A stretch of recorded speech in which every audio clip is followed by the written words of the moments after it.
Chapter 10. Self-Discipline. What preparation must one undergo before being able to move with definiteness of purpose at all times? One must gain mastery over self. This is the second of the 7 principles. The person who is not master of himself can never be master of others. Lack of mastery is, of itself, the most destructive form of indefiniteness. Where should one begin when making a start at control over self? By mastering the 3 appetites responsible for most of one's lack of discipline. The 3 appetites are: first, the desire for food; second, the desire for expression of sex; third, the desire to express loosely organized opinions. Does man have other appetites which need control? Yes. Yes! Yes, many of them, but these 3 are the ones which should be conquered first. When a man becomes master of these 3 appetites, he has developed enough self-discipline to conquer easily those of lesser importance. But these are natural appetites. They must be indulged if one is to be healthy and happy. To be sure, they are natural appetites, but they are also dangerous because people who have not mastered themselves overfeed the appetites. Self-mastery contemplates sufficient control over the appetites to enable one to feed them what they need and withhold food not needed.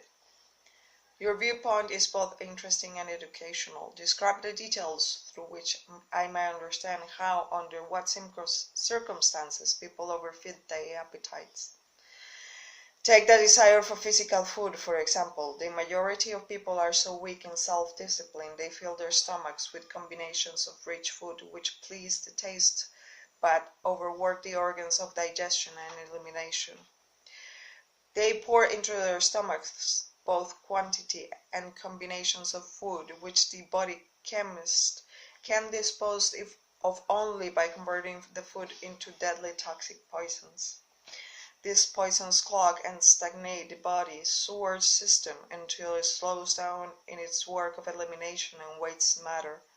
After a while, the sewer system stops working altogether, and the victim has what we call constipation.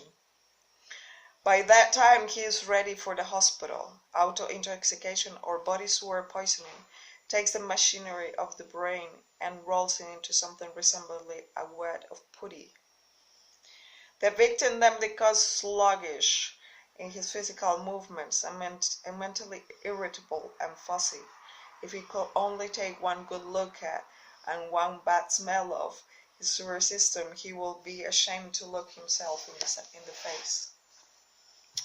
City sewers are not the pleasantest of places when they become overloaded and clogged, but they are clean and sweet compared with the intestinal sewer when it has been overloaded and clogged. It is not a pretty story to be associated with the pleasant and necessary act of eating, but that is where it belongs, because overeating and wrong food combinations are the evils which cause auto-intoxication. People who eat wisely and keep their body sewers clean handicap me, because a clean body sewer generally means a sound body and brain that functions properly. Imagine, if your imagination can be stretched that far, how any human being could move with definiteness of purpose with his body sewer filled with enough poison to kill 100 people if it were injected into the bloodstream directly. And all this trouble is the result of lack of control of the physical appetite for food? Well, if you wish to be absolutely correct, you should say that improper eating is responsible for the majority of the ills of the body and practically all headaches. If you want proof of this, select 100 people suffering with headaches and give each of them a thorough washing out of their body sewer systems with a high enema, and observe that no fewer than 95 of the headaches will disappear within a few minutes after their sewers have been cleaned. From all you say about the intestinal tract, I gather the impression that mastery over the physical appetite for food means also mastery of the habit of neglecting to keep the intestines clean. Yes, that is true. It is just as important to eliminate the waste matter of the body and the unused portions of food as it is to take the right amount and correct combinations of food. Sorry. I never thought of auto-intoxication as being one of your devices of control over people, and I'm utterly shocked to know how many people are victims of this subtle enemy. Let's hear what you have to say to the other two appetites. Well, take the desire for sex expression. Now there is a force with which I master the weak and the strong, the old and the young, the ignorant and the wise. In fact, I master all who neglect to master sex. How can one master the emotion of sex? By the simple process of transmuting that emotion into some form of activity other than copulation. Sex is one of the greatest of all forces which motivate human beings. Because of this act, it is also one of the most dangerous forces. If humans would control their sex desires and transmute them into driving force with which to carry on their occupation, that is, if they spend on their work one half of the time they dissipate in pursuit of sex, they will never know poverty. Again, if humans would control their sex desires and transmute them into a driving force with which to carry on their occupation, that is, if they spend on their work one half of the time they dissipate in pursuit of sex, they will never know poverty. Do I understand you to imply that there's a relationship between sex and poverty? Yes. Where sex is not under definite control, if allowed to run its natural course, sex will quickly lead one to the habit of drifting.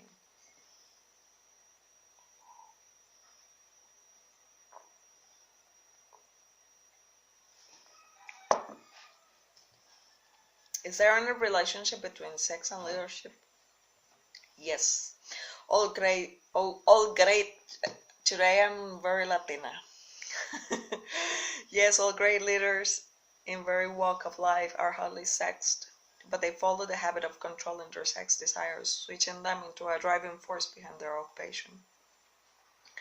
Is the habit of overindulgence in sex as dangerous as the habit of taking narcotics or liquor? There is no difference between these habits. Both lead to hypnotic control through the habit of drifting. Why does the world look upon sex as something vulgar? Because the vulgar abuse people have made of this emotion. It is not sex that is vulgar, it is the individual who neglects or refuses to control and guide it. Do you mean by your statement that one should not indulge in the desire of sex? No, I mean that sex, like all other forces available to man, should be understood, mastered, and made to serve man. The desire for sex expression is as natural as the desire for food. The desire cannot more be killed than one can entirely stop a river from flowing. If the emotion of sex is shut off from the natural mode of expression, it will break out in some other less desirable form, just as a river will, if dammed, break through and flow around the dam. The person who has self-discipline understands the emotion of sex, respects it, and learns to control and transmute it into constructive activities. Just what damage is there in overindulgence of sex? The greatest damage is that it depletes the source of man's greatest driving force and wastes without adequate compensation man's creative energy. It dissipates energy needed by nature to maintain physical health. Sex is nature's most useful therapeutic force. It depletes the magnetic energy which the source of an attractive, pleasing personality. It removes the sparkle of one's eyes and sets up the discording tone of one's voice. It destroys enthusiasm, subdues ambition, and leads inevitably to the habit of drifting on all subjects.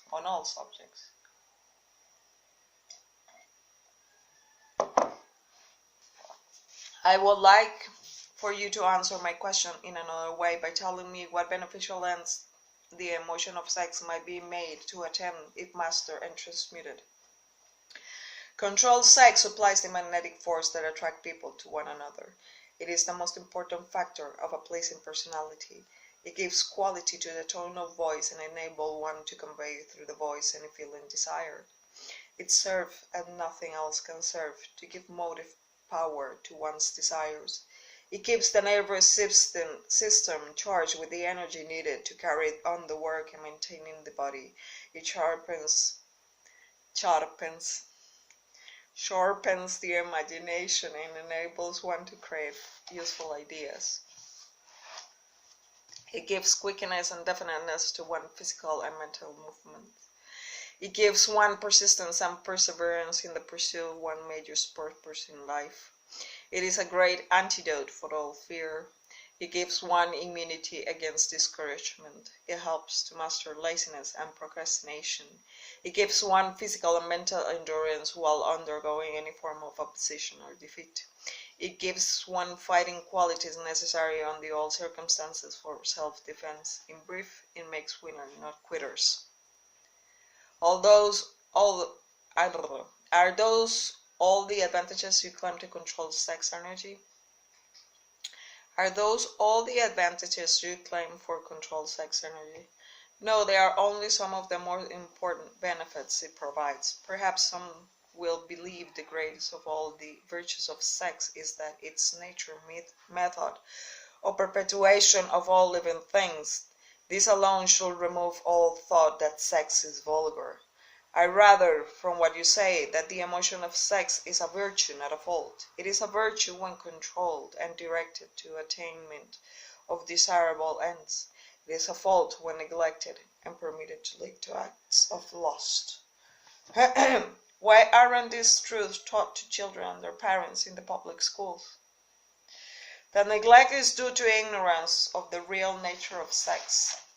It is just necessary in maintaining health for one to understand and properly use the emotion of sex as it is to keep the body sewer system clean. Both subjects should be taught in all public schools and in all homes where there are children. Wherein the majority of parents need instruction in the proper function and use of sex because they could intelligently teach their children. Yes, and so will the public school teachers. What relative position of importance will you give to their need for accurate knowledge on the subjects of sex? It is next to the top of the list, but is but one thing of great importance to human beings. That is accurate thought. Do I understand you to say that knowledge of the true functions of sex and ability to think accurately are two things of the greatest importance to mankind? That is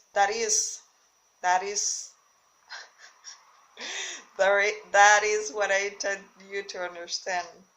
Accurate thinking comes first because it is the solution to all man's problems, the answer to all his prayers, the source of opulence and all material possessions. Accurate thinking is aided by properly controlled and directed sex emotion, because sex emotion is the same energy as that with which one thinks.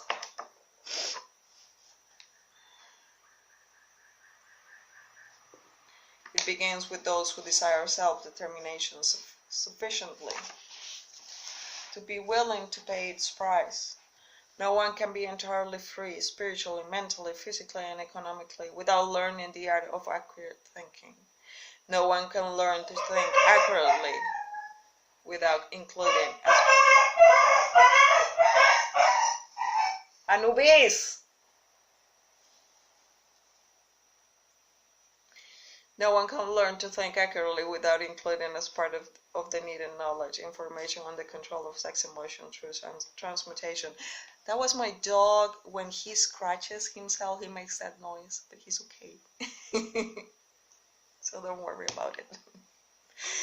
It will be a great surprise to many people to learn there is so close relationship between thinking and sex emotion. Tell us now about the third appetite, and let's see what it has to do with self-discipline. The habit of expressing loosely organized opinions is one of the most destructive of habits. Its destructiveness consists in this tendency to influence people to guess instead of searching for the facts when they form opinions, create ideas, or organize plans. The habit develops as a grasshopper mind, one that jumps from one thing to another but never completes anything. And of course, carelessness in the expression of opinions leads to the habit of drifting. From there is only a step or two until one is bound by the law of hypnotic rhythm, which automatically prohibits accurate thinking. What other disadvantages are there in free expression of opinions? The person who talks too much informs the world of his aims and plans and gives the others the opportunity to profit by his ideas. Wise men keep their plans to themselves and refrain from expressing uninvited opinions. This prevents others from appropriating their ideas and makes it difficult for others to interfere with their plans. Why do so many people indulge in a habit of expressing uninvited opinions? The habit is one way of expressing egotism and vanity. The desire for self-expression is inborn in people. The motive behind the habit is to attract the attention of others and to impress them favorably. Actually, it has just one opposite effect. When the self-invited speaker attracts attention, it is usually unfavorable. Yes. What are disadvantages? Disadvantages has the habit. The person who insists on talking seldom has an opportunity to learn by listening to others.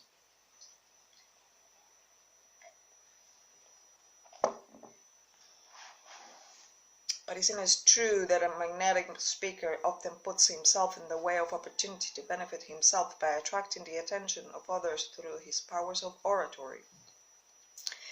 Yes, a magnetic orator does have an asset of tremendous value in his ability to impress people by his speech. But he cannot make the best of use of his asset if he forces his speech on others without their invitation. No single quality adds more to one's personality than the ability to speak with emotional feeling, force, and conviction. But the speaker must not impose his speech upon others without being invited to do so. There is an old saying that nothing is worth more than its actual cost. This applies as well to the free and uninvited expression of opinions as to material things. What about people who volunteer their opinions by expressing them in writing? Do you also suffer by lack of self-discipline? Do they also suffer by lack of self-discipline? One of the worst pests on earth is a person who writes uninvited letters to people of prominence. Men in public office, moving picture stars, men who have succeeded in business or written a best-selling book, and people whose names appear often in the newspapers are continuously besieged by people who write letters expressing their opinion on all subjects. But the writing of uninvited letters is a harmless way of finding pleasure through self-expression, is it not? What damage does one do by the habit? Habits are contagious. Every habit attracts a flock of its relatives. The habit of doing anything that is useless leads to the formation of other habits that are useless, especially the habit of drifting. But that is not all the dangers associated with the habit of indulging in uninvited expression of opinions. That habit creates enemies and places in their hands dangerous weapons by which they might do great injury to the one who indulges in it. Thieves and confidence men and racketeers pay big prices for the names and addresses of the writers of uninvited letters. Knowing as they do, the writers of these letters become easily victims of a matter of schemes that result in the loss of their money. They refer to the writers of such letters as nuts. If you wish to know how foolish people are to write uninvited letters, read the nut column of any newspaper. the column in which the paper publishes the voluntary opinions of its readers, and you will see for yourself how the writers of such letters antagonize people and invite opposition from others. I had no idea, Your Majesty, that people get in so much difficulty through uninvited expression of their opinions. But now that you have brought up the subject, I can remember writing the editor of a prominent magazine an uninvited letter of criticism, which cost me a fine position on his staff and a fat salary. That is a perfect example. The proper place to begin self-discipline is right where you stand. The way to begin is by recognizing the truth, that there is nothing for good or evil throughout the myriads of universes except the power of natural law. There is no individual personality anywhere throughout the myriad of universes with the slightest power to influence a human being save nature and human beings themselves. There is no human being now living, no human being has ever lived, and no human being ever will live with the right over the power to deprive another human being of the inborn privilege of free and independent thought. That privilege is the only one over which any human being can have absolute control. No adult human being ever loses the right to freedom of thought, but most humans lose the benefit of this privilege either by neglect or because it has been taken away from them by their parents or religious instructors before the age of understanding. These are self-evident truths, no less important because they are being called to your attention by the devil than they will be if brought to your attention by my opposition.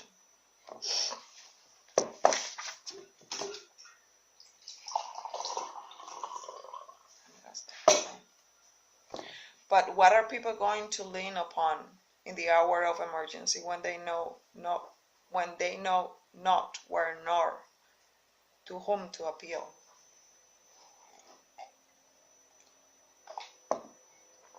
But what are people going to lean upon in the hour of emergency when they know not where nor to whom to appeal? Let them lean upon the only dependable power available to any human being. And what is that? Themselves.